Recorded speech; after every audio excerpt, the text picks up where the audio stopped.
Well, first, let's talk to Reform. They're riding high in the polls. There's a new one out this week, and it shows the party some 10 points clear. 10 points clear of Labour, with the Tories trailing well behind them both. Immigration's a key issue for Nigel Farage's party, which says it would introduce a minister for deportations. So, what would that mean? And what impact would it have on the economy? Happily, we can find out, because the Deputy Leader, Richard Tice, is with me now. Good morning.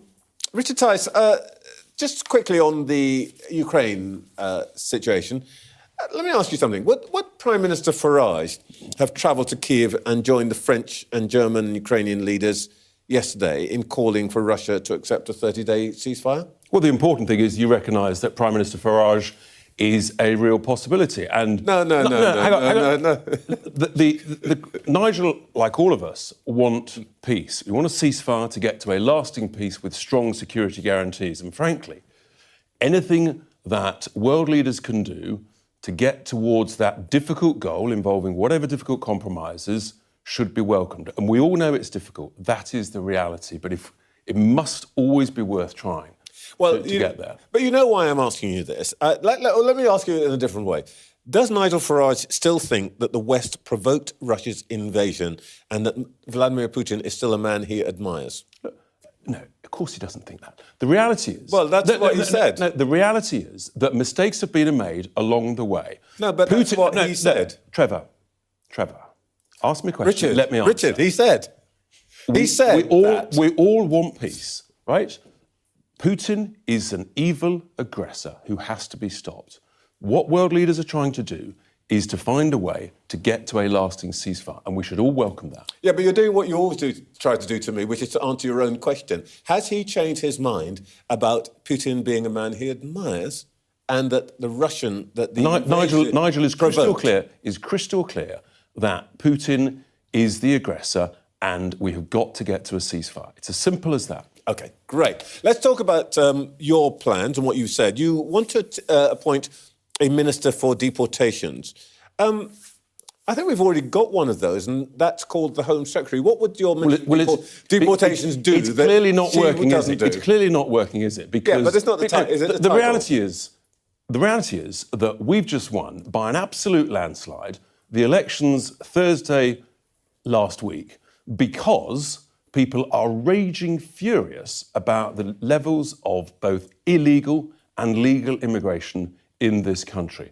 I mean, smashing the gangs is clearly failing. It's encouraging the gangs. We've got over 30% more illegal migrants crossing the Channel this year alone. And the quantity of removals is, frankly, a drop in the ocean. What the Labour Party is now working out and realising, they've got their immigration white paper, which we'll come on to, is that they've got a major problem because Reform is leading in the polls because people want this issue sorted.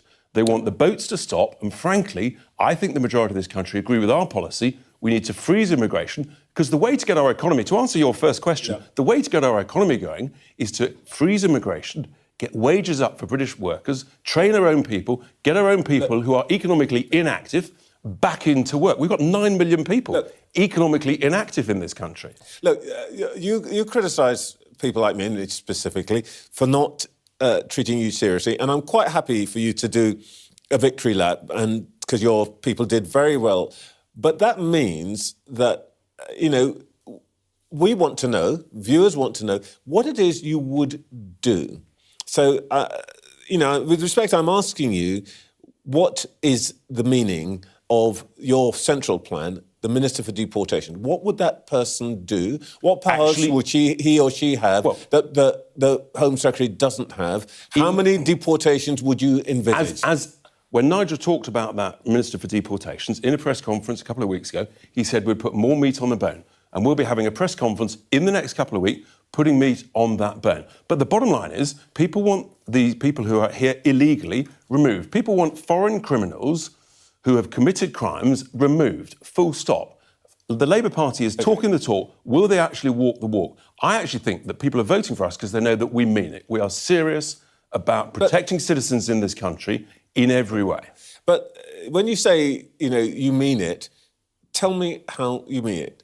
how many deportations? It can't be any simpler, Trevor, than remove people who are here illegally. It can't be any simpler, Trevor. How would you do it? How would you do it? What's the plan? To go around with vans, pick them up? How will you identify them? Well, if they're in prisons, Trevor, then they should be removed from prisons and returned to their original nation.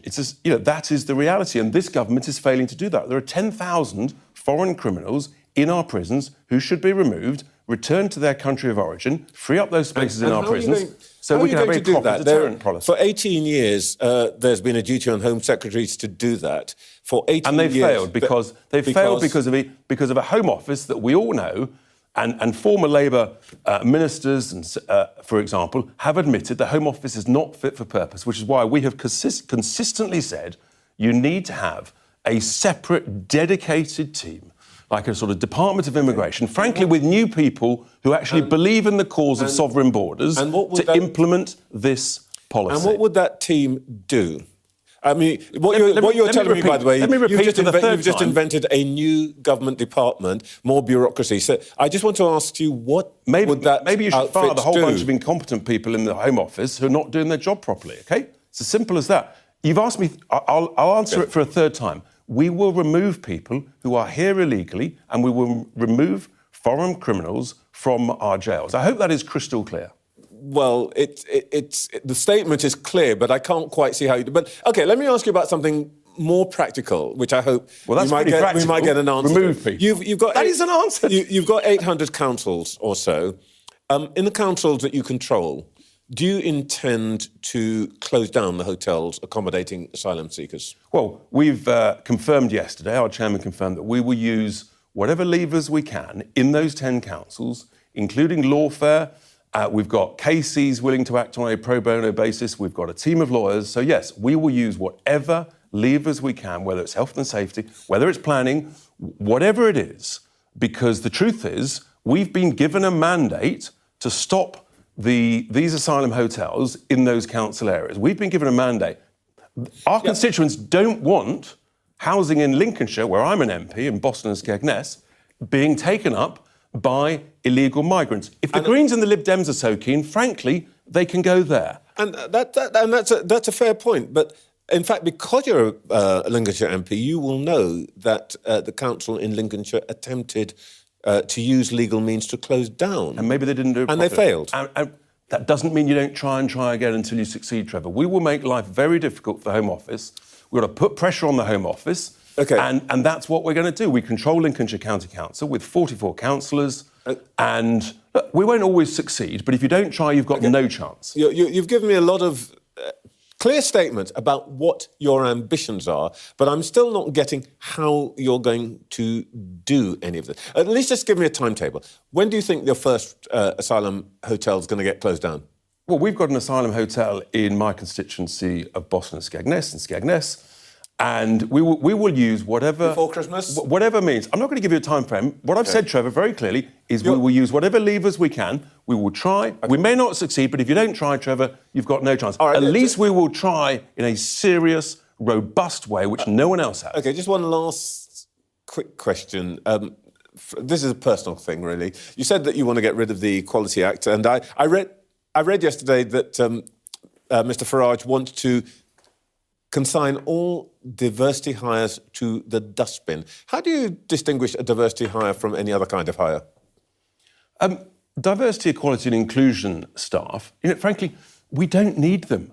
No, diversity hire is a different thing. No, look, Trevor, we don't need teams of DEI people costing lots of taxpayers' cash telling us to be inclusive. We should all be inclusive as a matter of course and law. And we are an inclusive society. We don't need people to nanny state.